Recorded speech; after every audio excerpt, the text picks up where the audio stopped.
are absolutely correct that there is a war on the free press and free speech right now. But they're wrong about the source. It's not coming from the White House. It's coming from their house. After 3 years of the media baselessly pushing the Russia collusion hoax, it makes sense that a lot on the right believe that journalism couldn't stoop any lower. I say this as a journalist myself, but the last month has shown Trump isn't their true target or even their continuing target.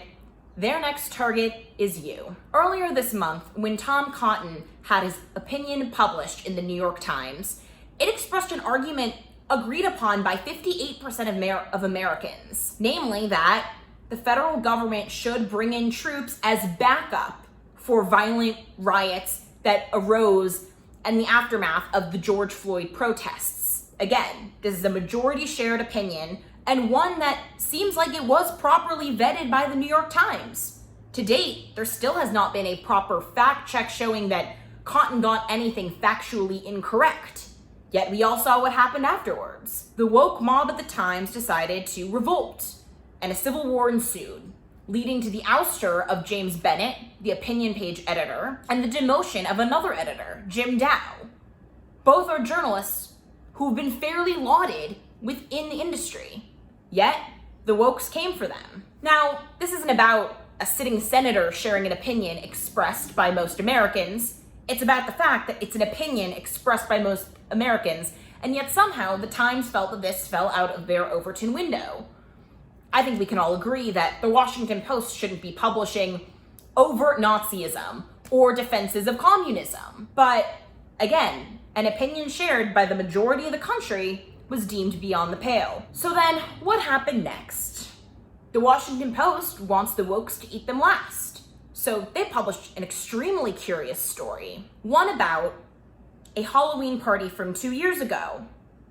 I'm going to decline to use any names so as to not signal boost harassment against an individual, but one woman who attended the party went to the Post to say that this party that had been held at the Post cartoonist's home featured a woman who was wearing blackface to mock Megyn Kelly for the pseudo-scandal that got her terminated from NBC News. Why was this news?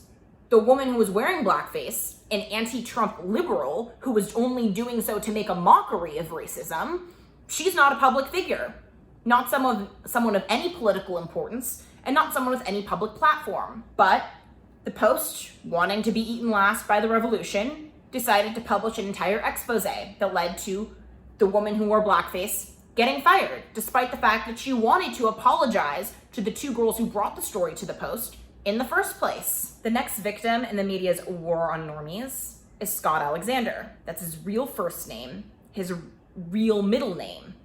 However, he does not use his last name online because he runs the popular science blog, Slate Star Codex, but he also is a practicing psychiatrist. It's well known in medical ethics that, especially in the fields of psychiatry and psychology, it's important that patients know as little about their providers as possible. So, Scott Alexander doesn't use his last name to protect his patients and also himself from death threats. In the rationalist community, which is what Scott Alexander is a part of, basically promoting logic, science, philosophy, we know that death threats run rampant, so it makes sense. And after all, his blog does about 20,000 hits per post. Nothing major. The Times wanted to do a puff piece on it, but they said that they found out his last name and they had to print it anyway. This doesn't exactly make sense considering that an article in the New York Times written by a fellow technology reporter on the socialist podcast Chapo Trap House, they didn't expose someone who used a pseudonym when his name was readily available on the internet. But they had to dig to find Scott Alexander's last name. And why? Because it's all selective. Because now they want to out everyone. Because the next target isn't Trump, it's you. The average person who becomes the subject of the wrong viral video, the next person who gets Covingtoned because someone films them across the street. That is the new terrain that the media is embarking on. And how do we know this? Because it's already happening. Because we already see ample time dedicated towards Karens and fake victims who are in selectively edited videos designed to incite as much outrage as possible.